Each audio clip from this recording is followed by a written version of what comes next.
लांडा जी, कमल लांडा। ये कहने से काम चल जाएगा क्या? वो 3 जॉब बोल दिया। पुलिस अधिकारियों से रिश्वत कोई चोर मांगता है, यही भाजपा के प्रवक्ताओं में से कौन मांगता है वो इनको पता होगा। मैं शुरुआत करती हूँ अपनी डिबेट की। आपके अभिभाषण मुझे नहीं पता मैडम, बता दीजिए प्लीज, बता दीजिए मैडम, मुझे नहीं। चलिए अब कमल लांडा जी नाम को बता बोलिए। दीजिए, ठीक है विदुर रावल जी, नाम बता दीजिए ताकि डेफामेशन तो कोई ना कोई करे आप पर। बात करने दे, बीच में मत बोलना। नहीं, ये नहीं, आप स्वीपिंग स्टेटमेंट देकर ब्लैंकेट स्टेटमेंट नहीं देकर जा सकते। चलिए 1 मिनट, अभी विदुर रावल जी भाई उनकी बात को शुरू तो होने दीजिए, बात तो शुरू होने दीजिए। 1 मिनट कमल लांडा। सर वो शुरू में ही कह रही हैं, शुरू में उठपटांग बात कर रही हैं वो। जी बहुत सारी उठपटांग, नहीं तो उठपटांग तो तुम करते हो, हम सच बोले। अरे ठीक है भाई, मुद्दे पर फिर से मैं कह रहा हूं मुद्दे पर आ जाइए, फिर से डिरेल हो जाएंगे। राज्यपाल के अभिभाषण पे चर्चा करनी है, मुझे लगता है उस पर जो भी चीजें हैं उस फैक्ट्स के साथ रखी जाएं। हो गया 1 मिनट, अभी कमल लांडा जी। विदुर रावल जी 1 मिनट, विदुर रावल जी 1 मिनट, कमल लांडा जी, कमल लांडा। जो 24% की एमएसपी की बात की, सबका जवाब दूंगी मैं, ठीक है। हमसे क्यों मिलते हो एक कलाकार की तरह, हमसे क्यों मिलते हो एक कलाकार की तरह? हम तो चेहरे पढ़ लेते हैं अखबार की तरह, का मजमून भाप लेते हैं लिफाफा देखकर। तो आज जो सबसे पहले तो मैं अभिभाषण पर बात करूंगी, फिर मैं भाजपा के प्रवक्ता की बातों का भी जवाब दूंगी, और मुझे टाइम दीजिएगा, बहुत टाइम दिया। सारी बातें स्क्रिप्टेड थी, सब कुछ लिखा लिखाया था, और ये आरएसएस के प्रचारक थे 1968 से, जो दत्तात्रेय साहब हैं, जिनको गवर्नर बनाया गया हरियाणा का। बीच में कई जगह अटके वो भाषण देते हुए, और सारी बातें उन्होंने झूठ बोली। 1500 नर्सरीज उन्होंने बोला खोली, कहाँ खोली? और खोली तो नीरज चोपड़ा जो जेवलिन थ्रो का जो चैंपियन है, उसने गन्ने फेंक फेंक कर प्रैक्टिस की थी। मैं जानकारी के लिए बता दूं, मैं जो शायद प्रैक्टिस करते थे, गन्ने फेंक फेंक कर प्रैक्टिस। मैं उनके गांव और उनके परिवार से मिलता रहा हूँ, पता है आपको उनका गांव का नाम पता? चलिए नहीं विदुर रावल जी भाई, ठीक है आप बोलने दीजिए, उनको बोलने दीजिए। अरे प्रैक्टिस तो कांग्रेस के जमाने से कर रहे हैं। ठीक है विदुर रावल जी 1 मिनट बोलने दीजिए। कांग्रेस के टाइम से 10 साल से नहीं कर रहा वो प्रैक्टिस। और पहलवान बेटियों का क्या किया वो भी मैं बताती हूँ। मैं खेल नर्सरी और खिलाड़ियों को जो हम देते हैं बदलाव पदक पाओ, हमने शुरू किया था हुड्डा सरकार ने, हमारी कांग्रेस। हाँ जी, मेरी नहीं दिया पदक, शुरू हो गया। नहीं विदुर रावल जी भाई बोलने दीजिए, ऐसे नहीं कमल लांडा जी। नहीं विदुर रावल जी अपने समय में आप, ठीक है विदुर रावल जी अपने समय बचा कर रखिए ना, उनकी बात को काउंटर अपने समय में करिए, अभी उनको बोलने दे कमल लांडा जी। प्रॉब्लम यही है, बहुत ढीठ है वो। खैर मैं बता रही थी, उन्होंने कहा कि 593 करोड़, वो दत्तात्रेय जी ने कहा 593 करोड़ प्लेयर्स के लिए दिया। तो याद दिलाना चाहूंगी 200 करोड़ सिर्फ हरियाणा को मिला खेलों के लिए, जहां से 35% पदक लेकर आते हैं खिलाड़ी। उसमें हमारी पहलवान बेटियां भी थी जो दिल्ली में मारी पीटी और की गई। और गुजरात जहां पर सिर्फ 2 खिलाड़ी होते हैं, 2 या 3, और मुश्किल से 1 या 2 पदक आते हैं, वहां पर 600 करोड़ का आवंटन किया गया खिलाड़ियों के लिए। और कहां से स्टेडियम की हालत ही आप देख लीजिए, कोई किसी की मैनेजमेंट नहीं है। जो अच्छे हम लोगों ने बनाए भी थे उनकी भी कोई मेंटेनेंस नहीं, सब बुरी हालत में है। उन्होंने कहा शिक्षा के लिए, और शिक्षा का तो मैं बता दूं भाई, निजीकरण कितना कर दिया आपने, सरकारी स्कूल बंद कर दिए। 797 गर्ल्स स्कूल में टॉयलेट नहीं है, 1243 आपके उसमें बॉयज स्कूल में टॉयलेट नहीं है, 5000 स्कूल बंद करने का काम आपने किया। और ये छात्रवृत्ति की बात उन्होंने कहा, स्टूडेंट्स को हम हेल्प करते हैं फीस के लिए, 40 करोड़ की छात्रवृत्ति बंद कर दी प्रधानमंत्री ने, और उसकी जगह 62 करोड़ खर्च किए प्रधानमंत्री ने किस पर? अपनी शिक्षा की चर्चा के लिए। कमाल है। बेटी बचाओ बेटी पढ़ाओ के फंड का भी 58% प्रधानमंत्री ने अपने प्रचार प्रसार पर खर्च किया।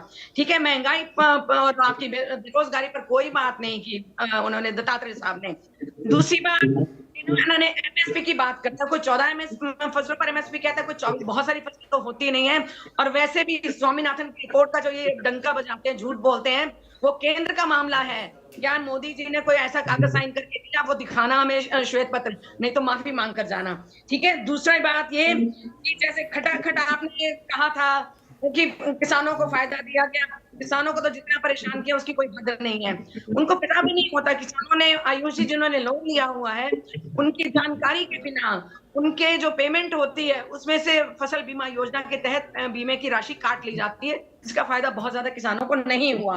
दूसरी बात, एक मैं जो कहना चाहूंगी कि जस्ट अ मोमेंट, मैं ये कह रही थी कि बहुत बार अटके वो स्क्रिप्टेड उन्होंने पढ़ी दत्तात्रेय जी ने, क्योंकि लिखा लिखा दे देते हैं। ऐसे नायक सिंह सैनिक ने भी पढ़ा था, एक लिखा लिखाया, जब फतेहाबाद में विधानसभा का चुनाव का प्रचार करने गए थे, तब वहां पर उन्होंने काम गिनाए जो किसी ने लिख कर दे दिए अफसरों ने, ये काम बोल देना जी आप, अब पता तो है नहीं कि क्या काम किसने किया।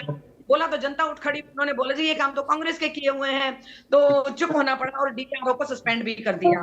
दूसरी बात, मोदी है तो सब कुछ मुमकिन है, नॉन स्टॉप रीडिंग थी उनकी, कोई फेस पर एक्सप्रेशन नहीं था। I am writing a book on body language for your kind information Ayush ji. कोई उनकी टोन में कोई खुद को तो लास्ट बता देती, अपनी तो बॉडी लैंग्वेज ठीक कर देती है। Practice at least what you preach. अपने आप को प्रोफेसर कहने वाले कमल हांडा ने कभी नहीं कहा कि कमल हांडा एसोसिएट प्रोफेसर है, मैंने है भी नहीं पता। जैसे इनके प्रधानमंत्री तो चाहिए ना, जैसे इनके प्रधानमंत्री की डिग्रियों का पता नहीं है। दूसरी बात, इन्होंने कहा तीव्र गति से काम करेंगे, किसानों का ऐलान कर दिया, ये करेंगे वो करेंगे, 2100 रुपए का भी कहा बजट में प्रावधान करेंगे।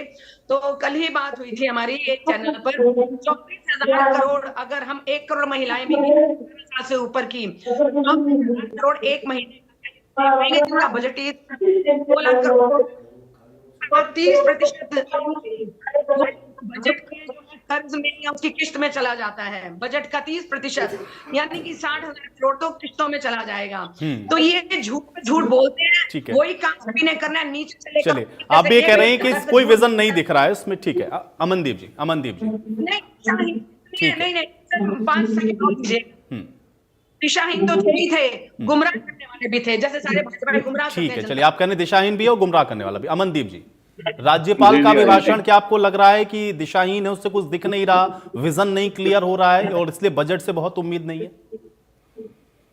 जी आयुष, देखिए, राज्यपाल महामहिम को केवल एक जो है मैं कहूंगा एक फॉर्मेलिटी पूरी जरूर करनी पड़ती है, क्योंकि अभिभाषण जो है वो बेसिकली सरकार द्वारा ही लिखा जाता है। सरकार का जो एग्जीक्यूटिव कार्य प्रणाली का जो क्षेत्र है और वो कैसे उन्होंने करना है वो राज्यपाल को लिख के बताया। राज्यपाल का खुद का इनमें कोई डिसीजन मेकिंग या फिर निर्णय वाली कोई पावर नहीं होती। और तो अगर सरकार ही दिशाहीन है और सरकार ही मैं कहूं कि मूलभूत मुद्दों से बहुत दूर है, जो ज्वलंत मुद्दे प्रदेश के हैं और जो जमीनी हकीकत है उनसे बहुत दूर है, तो ये तो जाहिर सी बात है कि अभिभाषण में भी वो झलक नहीं मिलेगी कि भाई हम बहुत ज्यादा अच्छी प्रदेश को अच्छी दिशा की तरफ लेकर के जा रहे हैं। क्योंकि प्रदेश के प्रति हरियाणा प्रदेश का गठन या और हमारे संविधान के अकॉर्डिंग अगर प्रदेश के हितों के लिए किया गया और प्रदेश का जो भी बजट है या प्रदेश सरकार का गठन होता है वो प्रदेश को मुख्य रखे, उनके मांगे जो प्रदेश की मुख्य मांगे हैं, प्रदेश के अलग से देश के अलावा जो उसको अलग करती है, उनकी जो डिमांड्स हैं उसको रख करके प्रदेश सरकार चलती है। लेकिन मौजूदा सरकार का ऐसा कोई भी रवैया नहीं है, वो केंद्र से चलने वाली सरकार है।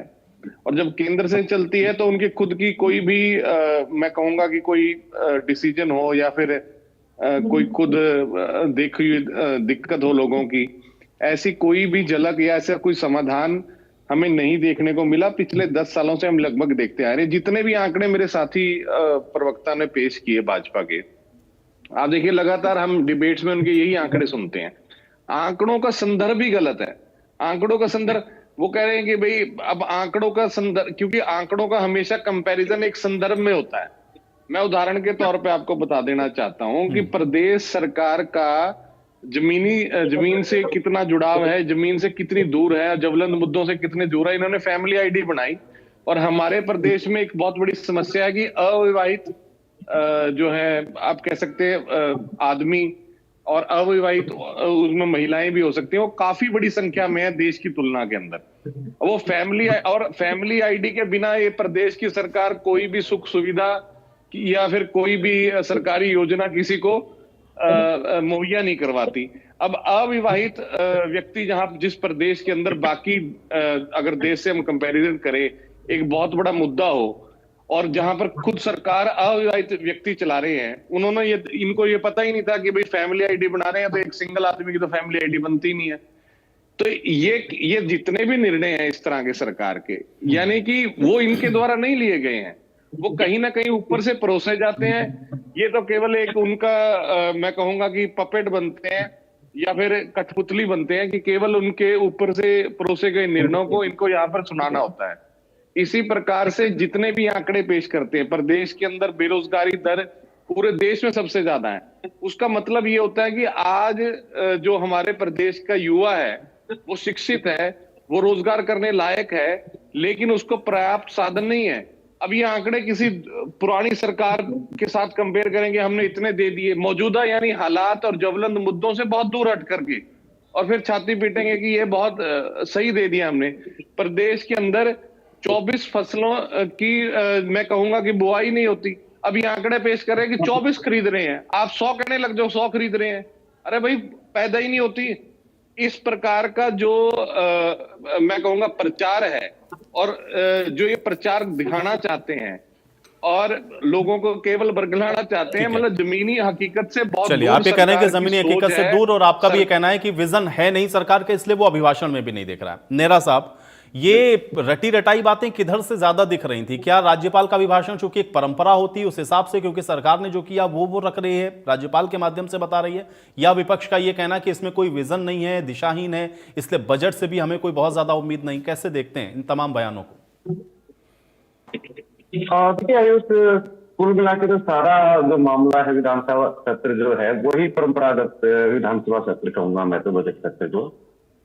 एक सबसे बड़ी बात जो ये है, आप एक छोटी सी बात लेके देखें कि 7 तारीख से 16 तारीख तक जो बजट चलेगा सत्र, हालांकि तो 28 तक चलने की बात कही जा रही है और आगे बढ़ाया जा सकता है। फिलहाल हम 10 दिन की बात कर लेते हैं। तो 10 दिन में तो 6 दिन तो छुट्टी रहेगी, तो 4 दिन कामकाज होगा। तो ये चीजें जो है ना, ये पहली बार नहीं हो रही है। मैं ये कहूँ कि इस सरकार ने या इस विधानसभा ने ये नियम लागू किया। हमने तो जब से पत्रकारिता शुरू की है तब से देखा जा रहा है कि बृहस्पतिवार या शुक्रवार को सत्र शुरू होता है, बीच में 2 दिन शनिवार और रविवार को छुट्टी आ जाती है। इस बार तो हद ही होगी, इस बार तो होली भी आ गई, फाग भी आ गया, फिर उसके बाद लगातार शनिवार भी आ गया, रविवार भी आ गया। तो इन चीजों से बचा जा सकता था।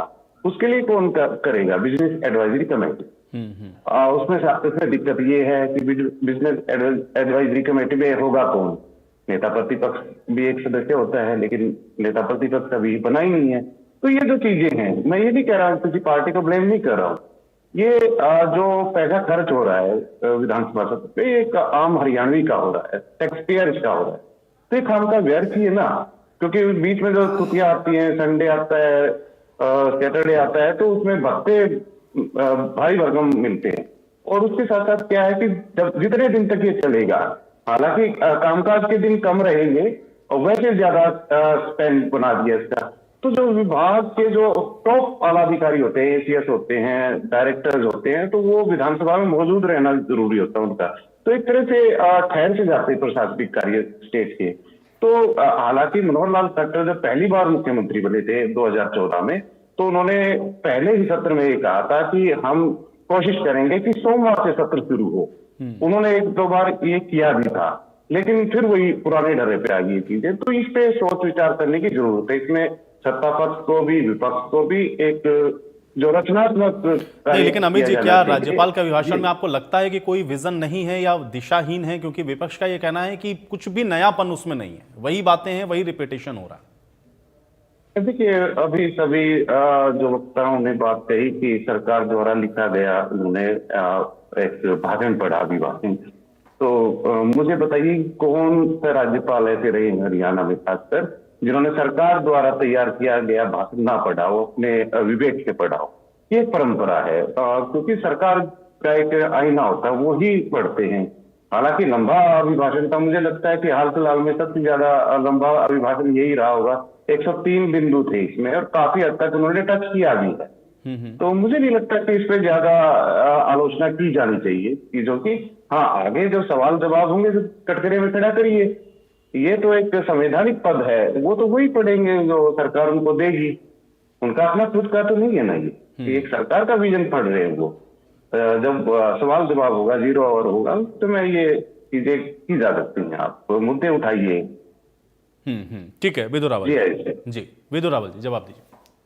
देखिए, अमित नेहरा जी की बात से ही मैं शुरू करता हूँ। ये बिल्कुल कई बार अमित नेहरा जी ने भी डिबेट्स में, अलग अलग डिबेट्स में इस विषय को उठाया कि सोमवार को क्यों या मंगलवार को क्यों नहीं शुरू होता सेशन जो है। देखिए, इस बार का मैं स्पेसिफिकली बता सकता हूं आपको कि ट्यूसडे और वेडनेसडे 2 दिन जो हैं, जितने भी विधायक थे उनको चंडीगढ़ में विधानसभा के अंदर ही बहुत सारी समितियों के अलग अलग बैठकों में बजट को लेकर सुझाव मांगे थे, पक्ष और विपक्ष सभी से। इसके साथ साथ मंत्रियों से सुझाव, यानी 2 दिन की तो एक तरह से कार्यशाला टाइप की वर्कशॉप थी।